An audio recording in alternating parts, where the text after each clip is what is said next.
सुरेश समोसे बेचकर अपनी 5 बेटियों का पेट पाल रहा था। एक दिन एक औरत ने उसे एक थैला थमाते हुए कहा, यह मेरे लिए बहुत कीमती है, मैं जल्द वापस आकर ले लूंगी। अगर वह कभी लौट कर ना आई। समय गुजरता गया। सुरेश के ठेले एक सफल रेस्टोरेंट का मालिक बन गया। एक दिन पुराने कपड़ों में वही औरत सुरेश के होटल पर रोटी मांगने आई तो सुरेश को देखते ही बोली, क्या मेरी अमानत तुम्हारे पास है? सुरेश उसे अपने घर ले गया और संदूक से ठेला निकाल कर उसे दिया तो उसने मुस्कुराते हुए थैला खोला तो अंदर रखी चीज देखकर उसने दंग रह गया, क्योंकि उसमें तो रात के 11 बज चुके थे। सुरेश थके हारे अंदाज में अपने माथे से पसीना पोंछते ठेले पर अपना सामान वापस रख रहा था। सुबह से लेकर रात का यह समय हो जाता था, मगर इसके बाद भी वह मुश्किल से इतने रुपए कमा पाता कि अपनी 5 बेटियों का पेट पाल सके। जेब से पैसे निकाल कर गिने, उसके चेहरे पर मायूसी फैल गई। कल भी बच्चियों को पानी के साथ सादा रोटी खानी पड़ी। सब्जी खरीदने के पैसे आज भी नहीं बने। सुरेश ने गहरी सांस ली और रुपए वापस जेब में रख लिए। वह ठेले के ऊपर समोसे बनाया करता था। सुबह के समय समोसे बनाकर वह एक स्कूल में सप्लाई करता, जहां उसे कैंटीन की फीस भी भरनी पड़ती थी। बचत से ज्यादा उसका खर्चा लग जाया करते थे। शाम के समय वह रोड के ऊपर अपना ठेला खड़ा करके समोसे बेचा करता था। जिस दिन उसकी अच्छी कमाई होती उस दिन पुलिस वाले उसकी जेब से सारे पैसे निकाल लेते। रोड पर खड़े होने का वह अलग से भत्ता वसूल किया करते थे। शायद इस आमदनी से उसका गुजारा अच्छे तरीके से होता अगर घर में 5 बेटियां न होती जो एक एक करके अब सभी जवानी की चौखट पर कदम रख चुकी थी। उन्हें ब्याहने और उनके दहेज का सोचकर सुरेश की कमर प्रतिदिन झुकी जा रही थी। सुरेश ने गहरी सांस लेकर आसमान को देखा। नींद से उसकी आंखें बोझल हो रही थी। सुबह जल्दी काम पर भी निकलना है और रात बहुत देर हो चुकी है। अब घर चलना चाहिए। उसने ठेले को धक्का लगाना शुरू किया, लेकिन अगले ही पल वह बुरी तरह से चौंका। आसपास की सारी दुकानें बंद हो चुकी थी। रोड पर सन्नाटा हो चुका था, लेकिन सड़क के दर आखिरी कोने पर से कोई तेजी से उसके ठेले की ओर भागता चल रहा था। सुरेश घबरा गया, कहीं तो कोई चोर डकैत ना हो। जो रुपए उसने कमाए हैं वह कहीं वह छीन ना ले। उसने मुट्ठी में अपनी कमाई दबोच कर हाथ अपने पीछे कर लिया, लेकिन वह जो कोई भी था वह तेजी से भागता हुआ उसके ठेले के पास आकर खड़ा हुआ तो सुरेश की जान में जान आई। वह कोई डाकू नहीं, बल्कि कोई चादर में अच्छी तरह से लिपटी हुई कोई औरत थी। सिर्फ उसकी आंखें ही दिख रही थी, बाकी सारा शरीर चादर के नीचे दबा था। क्या बात है बहन, क्या तुम्हें समोसे चाहिए? लेकिन अब तो मैं अपना काम खत्म कर चुका हूँ, मेरे पास अब कोई समोसे नहीं है, सुरेश ने मायूसी से कहा। वह औरत घबराकर बार बार पीछे देखने लगी थी, यह जैसे उसे कोई खतरा हो, कोई उसका पीछा कर रहा हो। नहीं भाई, मुझे समोसे नहीं चाहिए, उस औरत ने जल्दी से चादर के नीचे से अपना हाथ बाहर निकालते हुए कहा। वह सुरेश थोड़ा सतर्क हुआ। उसके हाथ में एक छोटी सी पोटली थी, गंदे से कपड़े की बनी हुई पोटली। उस औरत ने जल्दी से वह पोटली सुरेश की ओर बढ़ाई। यह मेरी अमानत है, इसे अपने पास रख लो, मैं जल्दी ही से वापस लेने आऊंगी, लेकिन ख्याल रखना इसे खोलकर मत देखना। औरत की आवाज में घबराहट थी और व्याकुलता थी। सुरेश की कुछ समझ में न आया, लेकिन जाने क्यों उसने हाथ बढ़ाया, वह पोटली थाम ली। जैसे ही सुरेश ने वह पोटली पकड़ी, औरत ने एक बार फिर चादर को अपनी ओर समेटा और सुरेश के पास से गुजरते हुए आगे भाग गई। सुरेश हैरान परेशान उसे जाता देखता रहा। अंधेरी सड़क पर थोड़ी ही देर के बाद वह औरत गुम हो गई। सुरेश अकेला खड़ा रह गया। कुछ पल तो उसे समझ ही ना आया कि क्या हुआ है। हाथ में पकड़ी पोटली का वजन अच्छा खासा था। सुरेश ने पोटली को हिला कर देखा, शायद उसके अंदर कोई हथियार हो या कोई गहने या रुपए, मगर कुछ अंदाजा नहीं हो रहा था। अजीब भारी सी पोटली थी। सुरेश ने कंधे उचकाए और गहरी सांस लेकर पोटली को अपने सामान में रख लिया। अगर इसमें कोई कीमती चीज होती तो वह औरत यह पोटली एक अनजान आदमी के हवाले क्यों करती? बेटियां घर में अकेली होंगी, मुझे घर चलना चाहिए। बेटियों का ख्याल आते ही सुरेश ने तेजी से ठेले को धक्का लगाना शुरू कर दिया। उसका घर काफी दूरी पर था। जब वह अपने घर पहुंचा तो 12 से ऊपर का समय हो चुका था।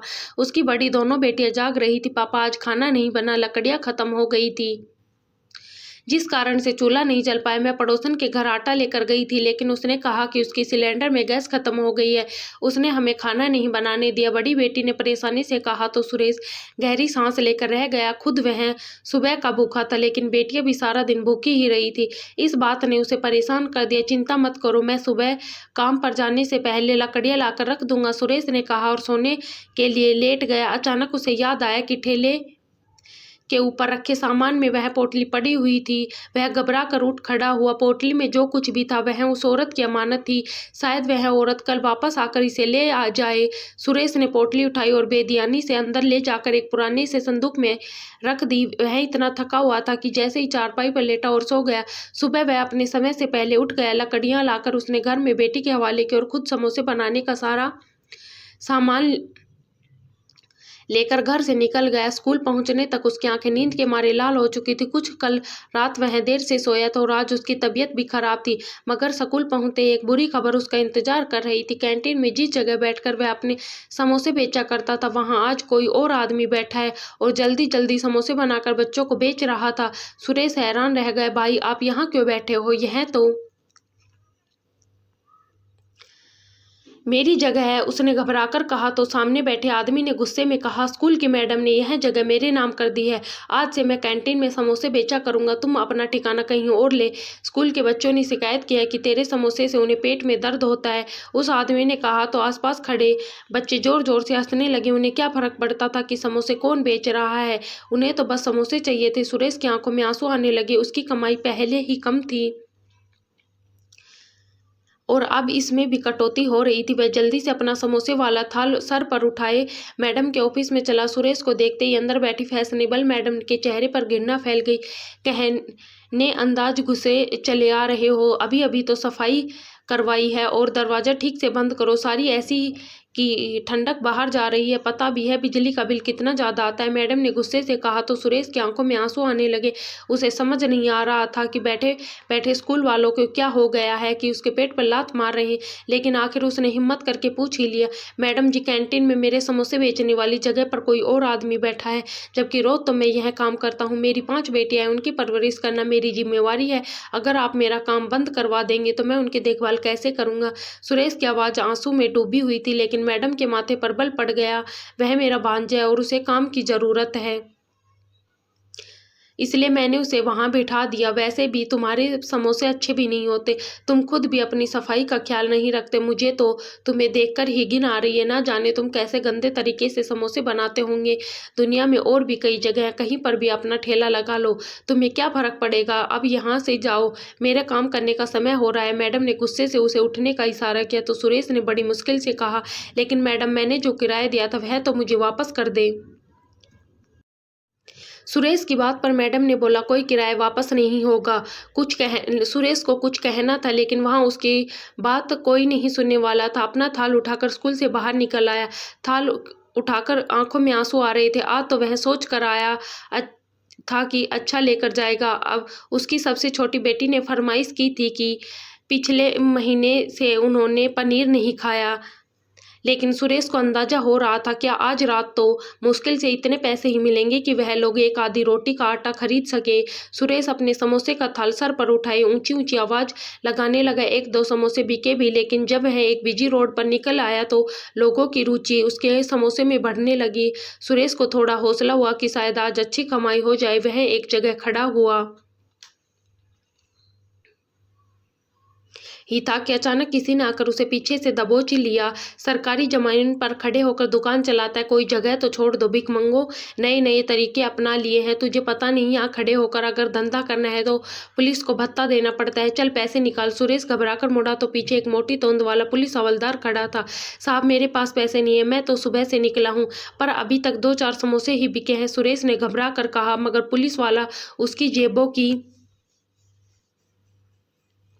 तलाशी लेने लगा। सुरेश की आंखों से आंसू आने लगे। वह पुलिस वाले की मिन्नती करता रहा, लेकिन जेब में जो थोड़े रुपए जमा हो गए थे पुलिस वाले ने वह भी निकाल लिए और अपनी जेब में डाल दिए। चल भाग यहाँ से, अगर तुझे किसी ने यहाँ समोसे बेचते देख लिया तो पकड़ कर जेल में डाल देगा। शुक्र कर मैंने तुझे अंदर नहीं किया, वह बड़े लोगों का इलाका है, मैं यहाँ बेकार समोसे नहीं बिकने वाले। पुलिस वाले ने उसे धक्का दिया। सुरेश जो पहले ही कमजोर था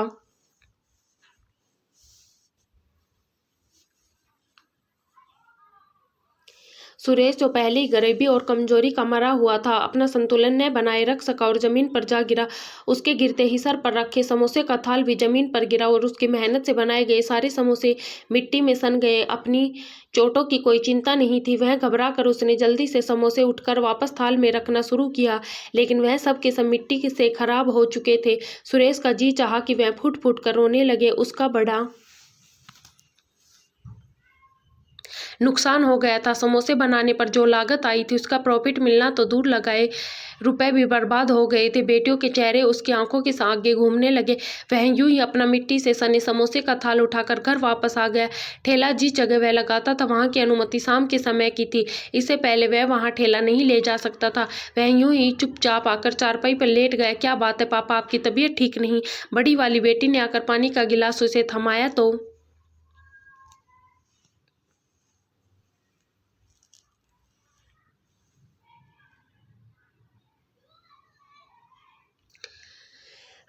सुरेश की नज़र बेटी के चेहरे पर पड़ी। वह 18 साल की हो रही थी। सुरेश ने अपनी नजरें चुराई, तभी दरवाजे पर दस्तक देकर उर्मिला मौसी अंदर आई। जब भी आती हूँ तो घर पर ही नहीं होता। इतने पैसे कमा कर क्या करेगा? चिता पर अपने साथ लेकर बैठेगा। अपना पैसा बेटियों का दहेज बनाने में लगा। उन्हें विदा कर सबको घर बिठा रखा है। इनकी माँ को मरे हुए तो काफ़ी समय गुजर गया, अब तूने ही इनकी शादियाँ करनी है।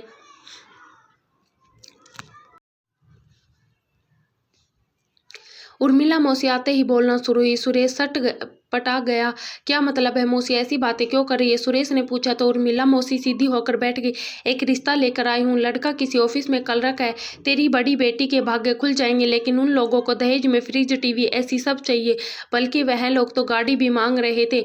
मैंने ही कह कर उनको मना करवा दिया कि लड़की का बाप भी गरीब आदमी है, जैसे तैसे करके इसका दहेज देकर विदा करेगा तो बाकियों की बारी भी आएगी। उर्मिला मौसी समझाने वाले अंदाज में बोल रही थी, लेकिन सुरेश की तो आंखें फटी की फटी रह गई। एक टीवी, फ्रिज और बाकी इलेक्ट्रॉनिक की कीमत लाखों में थी। उसके पास तो रोज के 500 रुपए भी न बनते थे। और उर्मिला मौसी बोलती रही, मगर सुरेश ने कोई जवाब ना दिया। तंग आकर वह उठकर चली गई। मुझे तो लगता है तुझे बेटियों को घर बैठाने का शौक हो गया है। और उर्मिला मौसी चली गई, लेकिन सुरेश सर पकड़ कर वहीं लेटा रहा और थोड़ी देर के बाद घबराकर उठ खड़ा हुआ। शाम का समय होने में अभी थोड़ी देर थी। वह इसी समय अपना थैला लेकर घर से बाहर निकल आया। परेशानी और गरीबी ने उसे पूरी तरह से पागल कर दिया था। रात तक वह ठेले पर खड़ा समोसे बेचता रहा। बड़ी मुश्किल से कुछ रुपए जमा हुए हैं। आज उसने 11 के बजाय 12 तक समोसे बेचे। और अब जब सड़कें पूरी तरह सुनसान हो गई, वह अपने घर वापस आया, मगर नींद उसकी आंखों से कोसों दूर थी।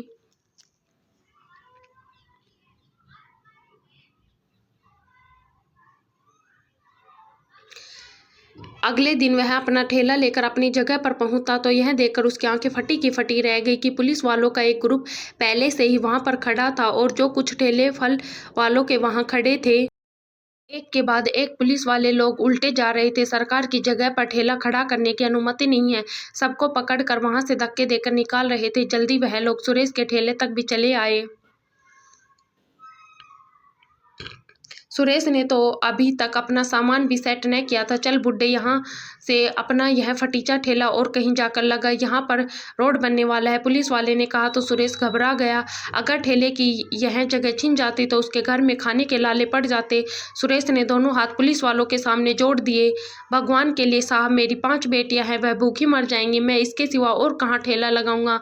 मेरे पास अपनी दुकान के पैसे नहीं है। सुरेश की बात का पुलिस वालों पर कोई असर ना हुआ। एक मोटे ताजे पुलिस वाले ने आगे बढ़कर सुरेश के ठेले को एक जोरदार लात मारी। ठेला पहले ही कमजोर था, बीच में से उसके कई फट्टे उखड़कर पीछे जा गिरे। ठेले के ऊपर रखा हुआ सामान सड़क पर बिखर गया। सुरेश वहीं बैठकर फुट फुट कर रोने लगा। पुलिस वाले उसका ठेला उलट कर सारा सामान तोड़ फोड़ कर जा चुके थे। आसपास खड़े लोग भी कुछ देर इधर उधर टहलते रहे और फिर चले गए। शायद उनकी कोई और व्यस्तता पहले से थी, मगर सुरेश का जी चाह रहा था कि वह यहाँ से घर वापस न जाए। धीरे धीरे शाम के साए रात के अंधेरे में बदलने लगे और तभी सुरेश के कंधे पर किसी ने हाथ रखा। क्या बात है भाई, तुम इतने परेशान क्यों हो? सुरेश चौंक कर सिर उठाया।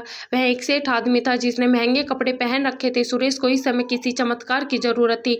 उसने आंसुओं के बीच उस सेठ को देखा। किस तरह पुलिस वालों ने उसके ठेले को बर्बाद कर दिया और वह अपनी बेटियों के लिए अब एक समय की रोटी की व्यवस्था भी नहीं कर सकता। सेठ कुछ पल तक तो तो सोचता रहा और फिर बोला कि वह यहाँ बैठकर रोने से एक बात नहीं बनेगी, तुम उठो। मुझे लगता है कि तुम ईमानदार आदमी हो और तुम्हारे हाथ में ज़रूर स्वाद होगा। कल से तुम मेरे लिए काम करो, मेरी बेकरी पर समोसे बनाया करो और बेचा करो। मेरी बेकरी की कमाई समय के साथ साथ कम होती जा रही है। मुझे किसी ऐसे आदमी की ज़रूरत है जिसके हाथ में स्वाद हो। उसे सेठ की बात पर सुरेश को इसने काम से थोड़ा सा आश्रय महसूस हुआ। अगले दिन वह सुबह सवेरे ही उस सेठ की बेकरी पर खड़ा था। सेठ उठ के समय की पाबंदी से बहुत प्रभावित हुआ। भगवान की करनी ऐसी हुई कि उस बेकरी में सुरेश के समोसे धड़ाधड़ बिकने लगे। जो भी लेने आता सुरेश के समोसे का दीवाना हो जाता। वह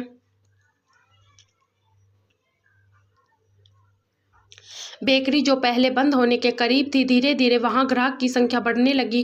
बेकरी में रखकर दूसरी चीज खरीदना तो कोई ना आता, जो भी आता वह बस सुरेश के समोसे ही मांगता। सुरेश खुश था। सेठ ने उसकी एक अच्छी सैलरी तय कर दी थी, लेकिन उसके दिन तो तब बदले जब गर्मियों की छुट्टी शुरू हुई। छुट्टी होते ही सुरेश के समोसे बिकने की संख्या भी दोगुनी हो गई। शाम के समय जब बच्चे अपने माता पिता के साथ आते तो सुरेश को कान खोजने की भी फुर्सत ना होती। ग्राहकों की एक लंबी लाइन में लगकर उसके समोसे खरीदने का इंतजार करते रहते। सेठ सुरेश की मेहनत में बहुत खुश था। तुम्हारा समोसे लोगों को बहुत पसंद आ रहा है। मेरी बेकरी की कमाई दिन दोगुनी रात चौगुनी होती जा रही है, लेकिन तुम अपनी सैलरी बढ़ाने की बात नहीं करते, सेठ ने कहा तो सुरेश मुस्कुरा दिया। आपने मुझे बुरे समय में सहारा दिया था, मेरी सैलरी बढ़ाने का फैसला भी आप खुद ही करेंगे। सुरेश की बात ने सेठ को बड़ा प्रभावित किया, लेकिन उससे पहले कि वह सुरेश की सैलरी बढ़ाने पर कोई फैसला करता, वह हो गया जिसका सुरेश ने कभी सोचा भी नहीं था। सुरेश दुकान पर पकोड़े और समोसे तलने में बिजी था जब उसके सेठ को अचानक दिल का दौरा पड़ा। सुरेश घबरा कर उसकी ओर लपका, लेकिन सेठ को तो अस्पताल तक जाने का मौका भी ना मिला और वह रास्ते में ही दम तोड़ गया। लेकिन मरने से पहले उसने सुरेश का हाथ थाम कर कहा, मेरे बेटों से ज़्यादा तुमने मेरा साथ दिया, इसलिए मैं अपनी दुकान का मालिक तुम्हें बनाता हूँ। मेरे मरते ही वकील मेरी वसीयत के पेपर से लेकर तुम तक पहुँच जाएगा। मेरे बेटे को इस दुकान में कोई रुचि नहीं, वह वैसे भी देश से बाहर झुक चुके हैं। सेठ ने कहा तो सुरेश हक्का बक्का रह गया, लेकिन जो कुछ सेठ ने कहा वह झूठ ना था। सेठ के मरने के चौथे दिन ही वकील दुकान के पेपर की एक फाइल सुरेश के हाथ में थमा दी। यह दुकान अब से तुम्हारी और उसके कानूनी मालिक तुम हो। सुरेश फटी फटी आंखों से इन पेपर्स को देख रहा था। वह बेकरी को छोटी मोटी चीजें बनती शहर की एक बड़ी जगह पर बनी हुई शानदार बेकरी थी, जिसे सही देखभाल की जरूरत थी। सुरेश पर तो जैसे भगवान की कृपा हो गई। उस पर सेठ का एहसान तो था ही, लेकिन उसने मेहनत में कोई कमी न छोड़ी। कुछ ही दिन में उसकी बेकरी का हुलिया बदल कर रख दिया। उसने अपनी मेहनत से बेकरी में ऐसी ऐसी चीजें रखना शुरू कर दी कि लोग देखे तो हैरान रह जाते। पूरे शहर में उसकी बेकरी की धूम मच गई, मगर सुरेश ने गरीब और परेशान लोगों के लिए अपनी बेकरी का दरवाजा कभी बंद ना किया। जो भी कोई आता भूखा होता तो सुरेश खामोशी से उसके हाथ में खाने पीने की कोई चीज थमा देता। धीरे धीरे उसने बेकरी बढ़ा लिया। पीछे की दुकान खरीद कर उसने साथ में एक छोटा सा रेस्टोरेंट खोल दिया, और रेस्टोरेंट का खुलना था कि धन बारिश की तरह सुरेश पर बरसने लगा। उसकी वह बेटियां जिनके लिए पहले कोई इक्का दुक्का रिश्ता ना आता था, अब रिश्तों की लाइन लगी हुई थी। सुरेश चाहता तो लाखों का दहेज देकर बेटियों को विदा कर सकता था, लेकिन उसने अपनी बेटियों के लिए अच्छे और शरीफ लड़कों का चुनाव किया। उसे दिन भी वह घर आया तो उर्मिला मौसी 2 रिश्ते लेकर घर में बैठी थी। सुरेश ने अच्छी तरह छानबीन की तो वह रिश्ते उसे पसंद आए। उसने अगले महीने की तारीख दे दी। महीने में वह बेटियों की शादी की सारी तैयारियां कर सकता था। अब उसके पास इतने पैसे रखे थे कि सुरेश खुश था। उसके दिन बदल चुके थे, लेकिन वह नहीं जानता था कि एक तूफान उसका इंतजार कर रहा है। उस रात में बेकरी का सारा काम खत्म करके हिसाब किताब कर रहा था जब अचानक वह चौंक गया। रात 12 बजे का समय था और सड़कें सुनसान हो चुकी थी, लेकिन बेकरी के सामने कोई आकर खड़ा हुआ था। कौन है? इस समय बेकरी बंद हो चुकी है, अब आप सुबह आइएगा, सुरेश ने बिजी अंदाज में कहा। लेकिन जो आया था वह बिल्कुल खामोश रहा। अब की बार सुरेश ने चौंक कर देखा तो सामने वाला आदमी नहीं बल्कि एक औरत थी, जिसे काले रंग की चादर में खुद को ढक रखा था। मगर अचानक से वह चादर खुलकर नीचे गिर पड़ी। झुर्रियां और पैरों की टूटी हुई चप्पल बताती थी कि उस औरत की हालत बहुत खराब है। ओह, लगता है तुम्हें कुछ खाने को चाहिए, सुरेश ने कहा और सामने पड़ी हुई रोटियों में से 2 रोटी निकाल कर उस औरत की ओर बढ़ा दी, लेकिन औरत ने आगे हाथ न बढ़ाया। सुरेश झुंझला गया। क्या बात है, क्या तुम्हें कुछ और चाहिए? सुरेश ने पूछा तो जाने की वह औरत बोली, हाँ, मुझे मेरी अमानत वापस चाहिए। वह अमानत मैंने बहुत साल पहले तुम्हारे पास रखवाई थी। उस औरत की आवाज़ में ऐसा कुछ था कि सुरेश घबराकर तभी उसका दिमाग सनसन उठा। उसे याद है कि उस औरत को तो वह पहले भी देख चुका है। आज से कई साल पहले इसी समय औरत ने एक पोटली उसके हवाले की थी, लेकिन वह पोटली कहाँ थी सुरेश तो खुद भी भूल चुका था। लेकिन आज वही औरत सामने खड़ी अपनी अमानत वापस मांग रही थी। मगर तुमने मेरी अमानत को इस्तेमाल कर लिया तो विश्वास करो, भगवान तुम्हें कभी माफ़ नहीं करेगा। औरत बोली तो उसकी आवाज़ में एक अजीब सा असर था। सुरेश बुरी तरह से घबरा गए।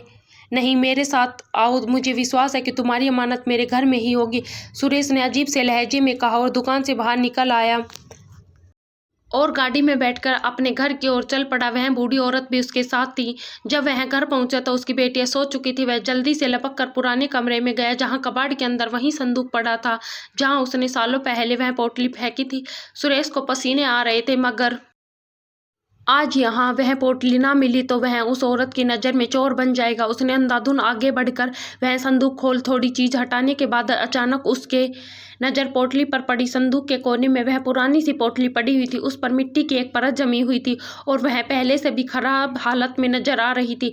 मिल गई, उसे विश्वास था वह औरत भी खुशी के मारे उछल पड़ेगी, लेकिन वह अभी तक वैसे ही सामने खड़ी थी, यूं जैसे उसे पोटली वापस मिलने की कोई खुशी ही ना हो। यह लो बहन, यह तुम्हारी पोटली, तुम्हारी अमानत, मैं तुम्हें वापस लौटा रहा हूँ। सुरेश ने पोटली उस औरत की ओर बढ़ाई और मुस्कुराने लगा। ऐसा लगता है कि जैसे तुमने गुजरे सालों में कभी इस पोटली को खोलकर नहीं देखा, उसने पूछा तो सुरेश ने नहीं में सर हिला दिया। नहीं, मैं तो जानता तक नहीं था कि इसके अंदर क्या है, मैं तो इसको भूल भी चुका था, उसने कहा। अब की बार औरत खुलकर हंसी। यही तो तुम्हारी परीक्षा थी, अगर तुम इस पोटली को खोलकर देखते तो तुम्हें पता चल जाता कि इसके अंदर क्या है। तुम सच में एक ईमानदार आदमी हो, गरीबों की जिंदगी गुजारने के बाद भी तुम्हें इस पोटली को खोलने का लालच ना आया, वह औरत बोली तो सुरेश को उसकी बातें समझ ही नहीं आ रही थी। औरत ने हाथ बढ़ाकर वह पोटली सुरेश के हाथ से ली और उसे खोलकर जमीन पर उलट दिया। सुरेश आश्चर्य रह गया। पोटली के अंदर सोने के कई गहने थे जो अब जमीन पर पड़े चमक रहे थे, जिनकी कीमत लाखों में थी। बहुत सा सोना था जो सालों पुराना लगता था। सुरेश की आंखें आश्चर्य से फैली थी। उसे औरत ने सुरेश की ओर देखा। सालों पहले तुम गरीब समोसे बेचने वाले थे जब मैं यह अमानत तुम्हें दी। अगर तुम इस पोटली को खोल कर देख लेते तो इसे सोने को बेचकर तुम काफ़ी कुछ हासिल कर सकते थे, लेकिन वह ज़्यादा समय नहीं चलता। लेकिन तुमने इसको संभाल कर रख दिया। शायद भगवान को यही बात पसंद आ गई कि आज तुम एक शानदार रेस्टोरेंट के मालिक बन चुके हो। तुम्हारे पास रुपए पैसे की कोई कमी नहीं। ऐसे गहने अब तुम चुटकियों में खरीद सकते हो। यही तुम्हारा इनाम है। औरत की आवाज़ में कोई अजीब सा असर था। सुरेश तम खड़ा रह गया। अगले ही पल औरत अचानक से मुड़ी और खुले दरवाजे से बाहर निकलकर रात के अंधेरे में गुम हो गई।